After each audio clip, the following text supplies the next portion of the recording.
ठीक है। फर्स्ट जो मेरी समझ थी, मैंने पहले भी मुजफ्फरपुर में कई बार लोगों नीचे करिए भैया ये, और हम अभी भी थोड़ी देर पहले मुजफ्फरपुर के बारे में बोले कि ये हॉट केक है नॉर्थ बिहार का, और कंप्लीट रूप से जो मिडिल क्लास हैं, लोअर मिडिल क्लास है, जो कॉमन मैन है, आम आदमी है, ऐसे जितने लोग हैं,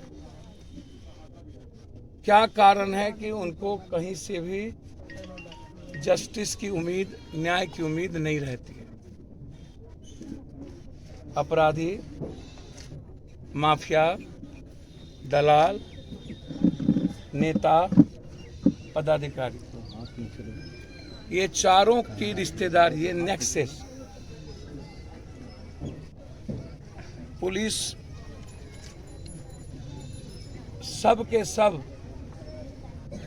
हिंदुस्तान में और बिहार में सारा कुकर्म, चाहे मणिपुर की घटना हो, चाहे इस हिंदुस्तान में जितनी घटना हो, घटित हुई हो, ये नेताओं के पाप और कुकर्म का सबसे बड़ा उदाहरण। नेता से बड़ा पापी, कुकर्मी, इससे बड़ा दुनिया का दलाल, जिसके आंख में पानी हो ही नहीं। मुख्यमंत्री कहता हो सैकड़ों ऐसी बलात्कार हो गई, पीएम बोलता है ये लॉ एंड ऑर्डर का प्रॉब्लम है। एक भी जिस देश में बेटी और आम आदमी सुरक्षित ना हो और जीने का पूरा राइट मिल गया हो सिर्फ 3-4 नेता को, जज को, पदाधिकारी को, माफियाओं को, इन्हीं लोगों को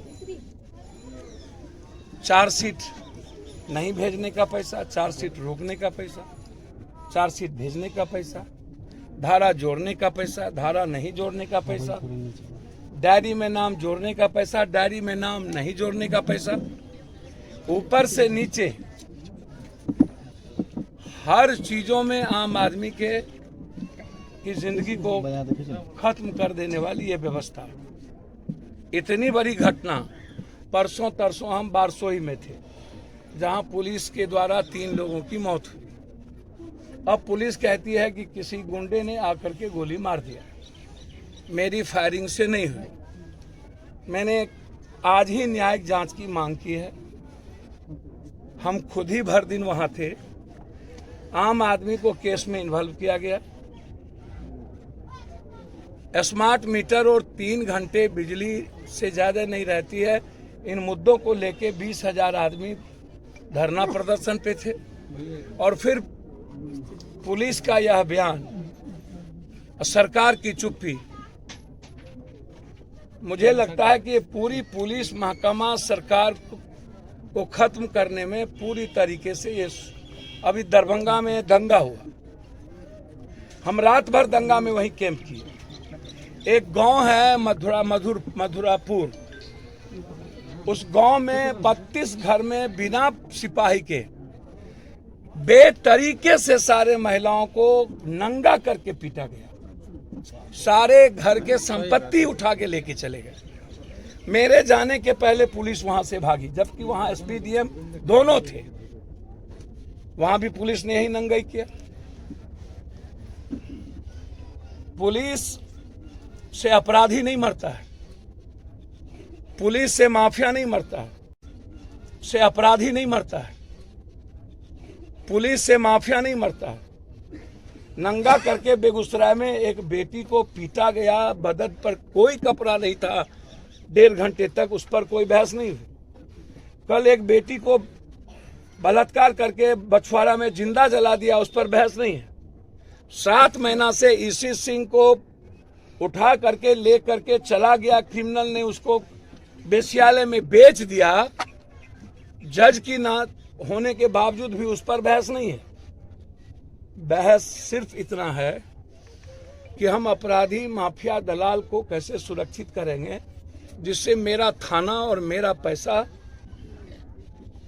सुरक्षित रहे। यह घटना जो हम आम आदमी से भी पूछे या घर के लोगों से पूछे, 18 साल 17 साल 19 साल 16 साल का बच्चा क्या कभी क्राइम में था पहले या नहीं? संसद साहब हम लोग क्या करें इसमें? दारू पी के चुप रह जाइए। ये 3 बजे तक ये झंडा का काम वो लड़का कर रहा था। 1 बजे चोरी होती है। आप उसके मोबाइल लोकेशन से भी पता कर सकते थे वो चोरी में है या नहीं। यदि ताली मत बजाए, यदि मोबाइल लोकेशन उस चोरी की जगह था तो आप पूछिए कि मोबाइल लोकेशन तुम्हारा वहां क्यों था। यदि उस बच्चे का मोबाइल लोकेशन यहाँ है तो आप हमको एक बात बताइए, फिर वो बच्चा चोरी कैसे किया? आपके पास सीसीटीवी फुटेज है, उस तीनों बच्चा का कॉल डिटेल निकाल लीजिए। क्या इस तीनों बच्चे की वार्ता कब कब किस किस समय हुई है? यदि तीनों मिलकर के गए होंगे चोरी करने तो कॉल डिटेल तो होगा उसके 2 दिन का या रात का या 1 घंटा पहले का। तो कॉल डिटेल से भी हम पूछते कि तुम तीनों एक तरफ से लगातार क्यों बात कर रहे थे, इसके पीछे क्या कारण थे? तो आपने कॉल डिटेल भी नहीं निकाला। अब जब टेक्निकल IFSL का रिपोर्ट है हमारे पास, टेक्निकल जांच का पूरी की पूरी प्रावधान है, फिर आप किसी को क्रिमिनल कह देना जबकि आपके पास सीसीटीवी फुटेज है, कॉल डिटेल है, मोबाइल का लोकेशन है, और उसके बाद बिना किसी कारण के एक निर्दोष बच्चा जो अपने घर की हिफाजत कर सकता था, वह लड़का कल के दिन कुछ भी बन सकता था। मैं बार बार कहता हूं, पुलिस आम आदमी के साथ दोस्ती से पेश क्यों नहीं आती? पुलिस के भीतर ह्यूमन बीइंग क्यों नहीं है? पुलिस के भीतर आम आदमी के साथ अपराधी की तरह प्रवृत्ति करने की आदत क्यों बन गई है? पुलिस अपराधियों को अपना सैया भतार बनाती है और आम आदमी को दफना दुश्मन क्यों बनाती है? पुलिस का रास्ता कंप्लीट दलाल के रास्ते से क्यों गुजरता है? एक भी आम आदमी सुरक्षित क्यों नहीं है?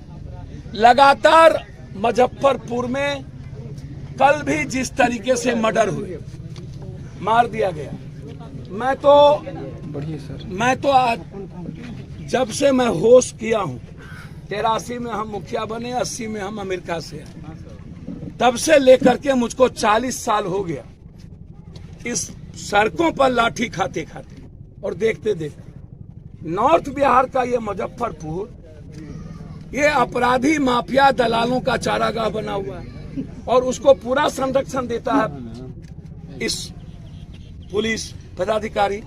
इसके पहले यहाँ के एक दबंग डीआईजी थे जिन्होंने इस मुजफ्फरपुर की पूरी व्यवस्था को झकझोर दिया। उसके सारे पैसे जमीन में, सारे जमीन का माफिया मुजफ्फरपुर के डीआईजी के घर में, चाहे वो नौरोना का बलात्कार हो उसमें भी सब लोग इन्वॉल्व, सारे नेता इन्वॉल्व, सारे एमएलसी इन्वॉल्व, सारा चेयरमैन इन्वॉल्व, सारा मेयर इन्वॉल्व। मैं नाम बोलूंगा ना तो फट जाएंगे इन सालों की।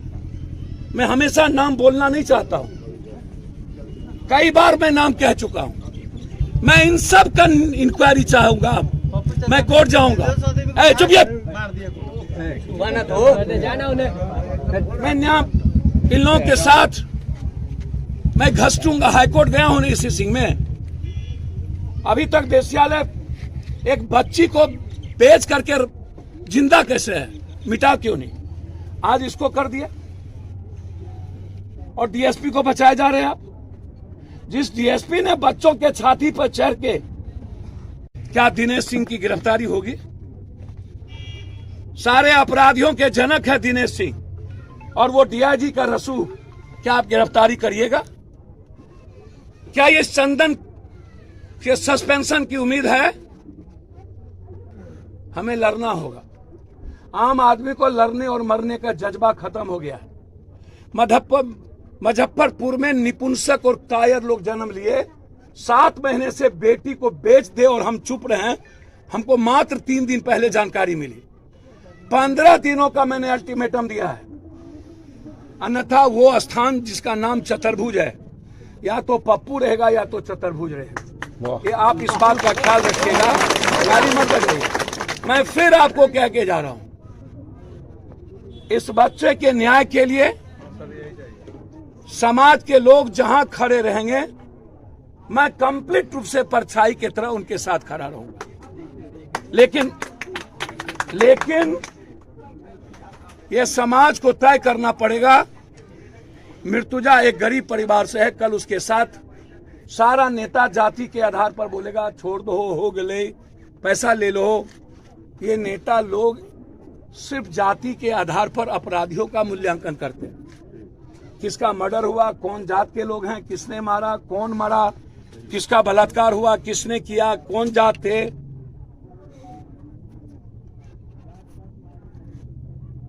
और आज जिसकी सरकार है उसी के लोग मरते हैं, और उस सरकार के नेताओं के देह पर जरा भी कुछ भी नहीं जू रेंगता है। हम आपको वचन देते हैं, मैंने इसीलिए आपको कहा है, हम मुख्यमंत्री तक बात करने की कोशिश करेंगे। हम डीजी भट्टी जी से लेकर के आपकी बात को रखने का प्रयास करेंगे। इसमें जो भी पदाधिकारी इन्वॉल्व होंगे, हम इस बच्चे जिसका नाम गोलू है, justice for Golu and justice for other, इस लड़ाई के साथ जब तक यहाँ के डीएसपी पर कार्रवाई नहीं होगी, तब तक हम इस लड़ाई के साहेबगंज के इस गांव के आम आदमी के साथ खड़े रहेंगे। तत्काल भैया मत करो यार, भैया बोलने दीजिए ना। तत्काल इस परिवार को तत्काल हमारी पार्टी की ओर से, हमारे नेता यहाँ गुड्डू ओझा जी, रानू शंकर जी, सभी लोग आए हैं। हम पार्टी की ओर से, मुजफ्फरपुर पार्टी की ओर से परिवार को 25,000 रुपया और जितना इलाज में खर्च होगा उस दोनों बच्चे का सारा पैसा हमारे खबरा के मुखिया स्वर्ण प्रकोष्ठ और रानू जी और ओझा जी, सारा पैसे, सारा उसके इलाज का खर्च हमारी पार्टी उठाएगी। 1 रुपया परिवार पर नहीं पड़ने देंगे। उनको जिंदा रखने में हमारी जितनी भूमिका होगी हम सब लगाएंगे। लेकिन जिस निर्दयी के साथ एक हत्यारा बनकर के, रक्षक ने भक्षक बनकर के काम किया है मारने का, उस पर 302 का मुकदमा होना ही चाहिए, एसपीडी ट्रायल होना ही चाहिए और इसको बख्शा नहीं जाना चाहिए। मैं यही मांग करता हूँ। धन्यवाद। दीपक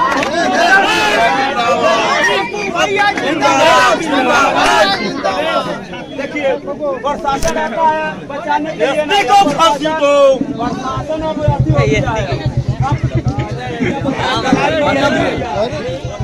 उनका परिवार, अरे उनका जो हॉस्पिटल में उनका परिवार, कहाँ गए उन लोग? रसीद फुफा, हाँ पप्पू भैया, रसीद में कहाँ होगा? रसीद फुफा, अब आप उस पर हम पर छोड़ दीजिए। हमको जितनी क्षमता होगी, मैं हॉस्पिटल जा रहा हूँ, मैं इस लड़ाई को